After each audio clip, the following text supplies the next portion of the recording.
wasaaradda cadaaladda xukuumadda federaalka Soomaaliya iyo taliska asluubta ciidanka Soomaaliya ayaa maanta waxay ololo nadaafadeed ka bilaabeen ama ay ka sameeyeen halkii uu ka dhacay qaraxyadii waaweynaa ee Soobe magaalada Muqdisho.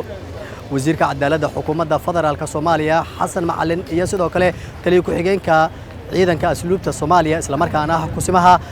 taliyaha ciidanka ayaa waxa halkaasi ay ka sheegeen inay u taagan yihiin sidii ay u garab istaagi lahaayeen shacabka Soomaaliyeed ee dhibaatadu halkaan ay ka soo gaartay.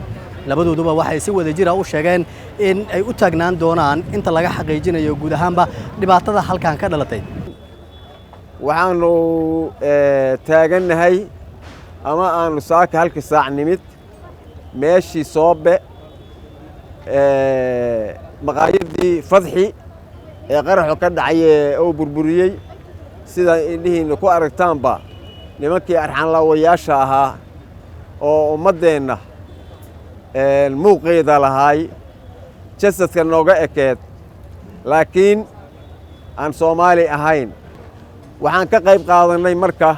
inaan nadaafaddii dhulkii burburku gaaray inaan nadaafadeeda hagaajinno haddaan ka soo baxnay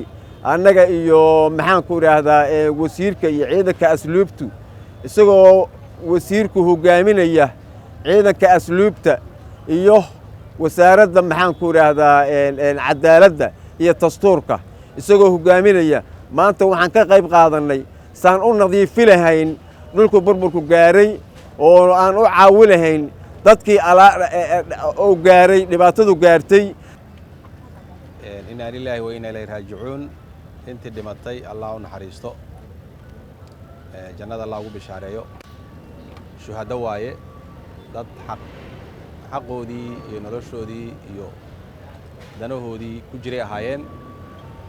intii dhaawacantayna Allah u boogadhayo ciidanka asluubta aad iyo aad ayaan ugu mahad celinayaa saaka hawshii ay meeshaan ka qabteen oo ay tusiyeen shacabkii meeshaan dhibaatadu ka soo gaartay burburku soo gaaray inay soo garab istaagaan oo walaalnimo u muujiyaan oo dawladdoodii inay yihiin la soo garab istaagaan ciidankoodii inay yihiin la soo garab istaagaan inay la shaqeeyaan runtii aad iyo aad aan uga mahad celinaa waa wax aad u wanaagsan sidaas baan rabnaa inaan tusino cadaawaha ummaddan ku soo duulay oo diintiisa iyo dawladnimadiisa iyo dadnimadiisa iyo sharaftiisa ku soo duulay inaan tusino.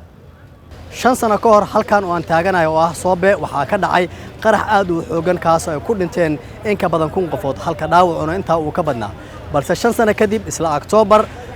gabagabadeedii waxaa halkaan ka dhacay 2 qarax oo saameyn ku yeeshay guud ahaanba ganacsiyadii halkaan ka jiray.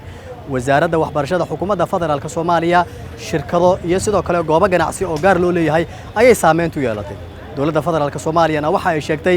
in wax badan ay ka qaban doonto dhibaatadii halkaan ka dhalatay isla markaana garab istaag ay u muujin doonto shacabkii dhibaatada kala duwanaa soo gaaray. Maxamed Cabdi Xasan M24 Muqdisho.